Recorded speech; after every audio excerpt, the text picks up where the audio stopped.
On His Blindness by John Milton. John Milton was born in London on December 9, 1608.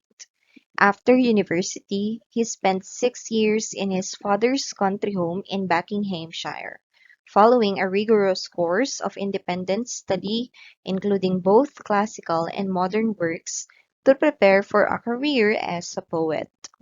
In addition, Milton was proficient in Latin, Greek, Hebrew, French, Spanish, Italian, Old English, and Dutch. During the English Civil War, Milton championed the cause of the Puritans and Oliver Cromwell and wrote a series of pamphlets advocating radical political topics, including the morality of divorce, the freedom of the press, populism, and sanctioned regicide. Milton also served as Secretary for Foreign Languages in Cromwell's government. After the restoration of Charles II to the throne in 1660, Milton was arrested as a defender of the Commonwealth. He was fined and then released. He lived the rest of his life in seclusion in the country, completing the blank verse epic poem Paradise Lost in 1667, as well as its sequel Paradise Regained and the tragedy Samson Agonistes, both in 1671. Unfortunately, Milton died on the 8th of November 1674. On His Blindness is one of the best known of the sonnets of John Milton. The poem may have been written as early as 1652, although most scholars believe it was composed sometime between June and October 1655, when Milton's blindness was essentially complete. However, what we do know for sure is that it was first published in the year 1673. This poem is set entirely within the poet's mind. He expresses his doubts to himself and also finds his consolation within himself. He is afraid that going blind will prevent him from composing great poetry, but he also learns that we must accept God's will without questioning his intention.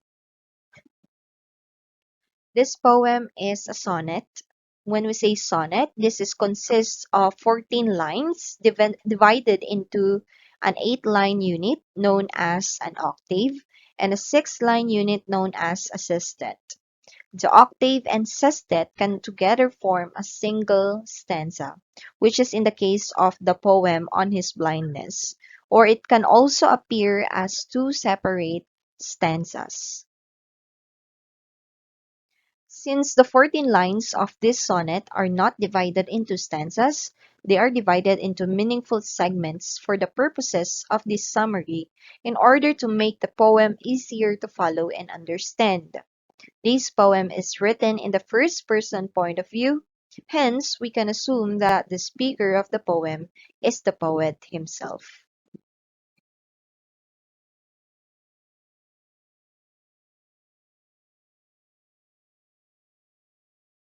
When I consider how my light is spent, ere half my days in this dark world and wide, and that one talent which is death to hide, lodged with me useless, though my soul more bent to serve therewith my Maker, and present my true account, lest he returning chide. Doth God exact day labor, light denied? I fondly ask, but patience, to prevent that murmur, soon replies. God doth not need either man's work or his own gifts. Who best bear his mild yoke, they serve him best. His state is kingly, thousands at his bidding speed, and post o'er land and ocean without rest. They also serve who only stand and wait.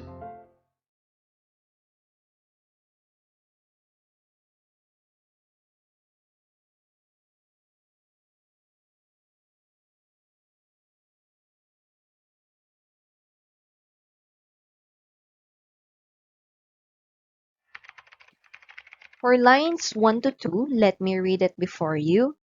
When I consider how my light is spent, ere half my days in this dark world and wide. In these lines, the poet says that the light has left his eyes even before half his life is over.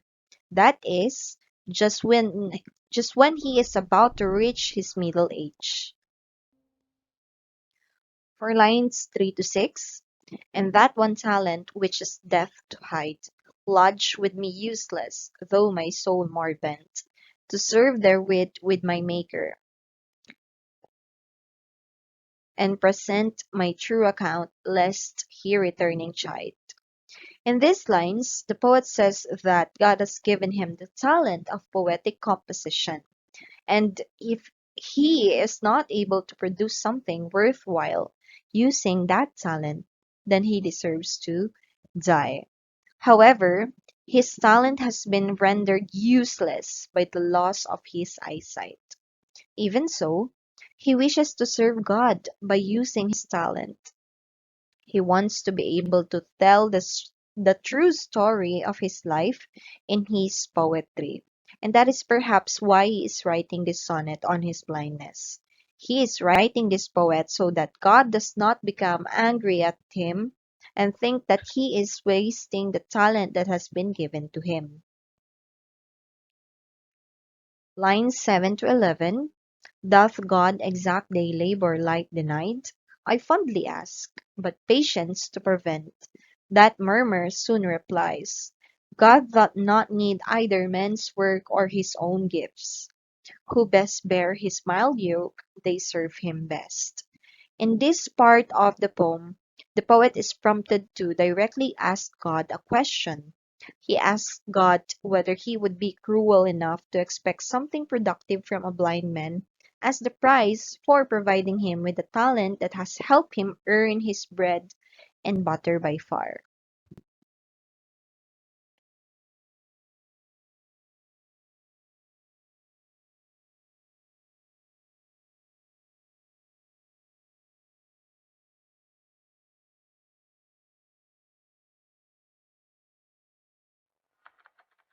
For the last lines, his estate is kingly, thousands at his bidding speed, and post over land and ocean without rest.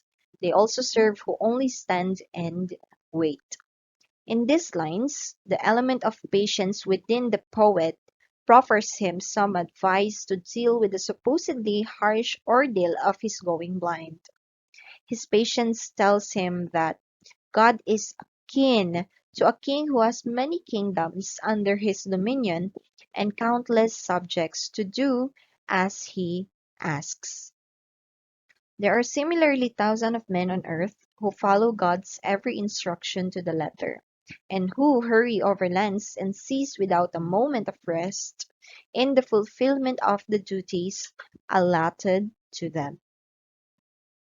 Now let us reflect on this question from Matthew chapter 25, verse 14 to 30, which says, how are you using the gifts of God?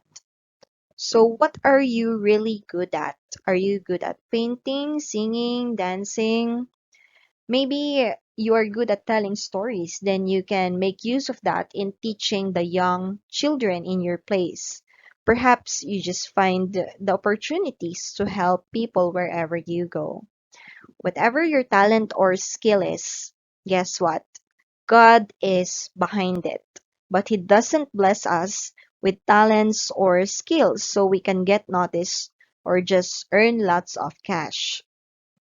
Yes, that can be a result of it, but it's so much bigger than that.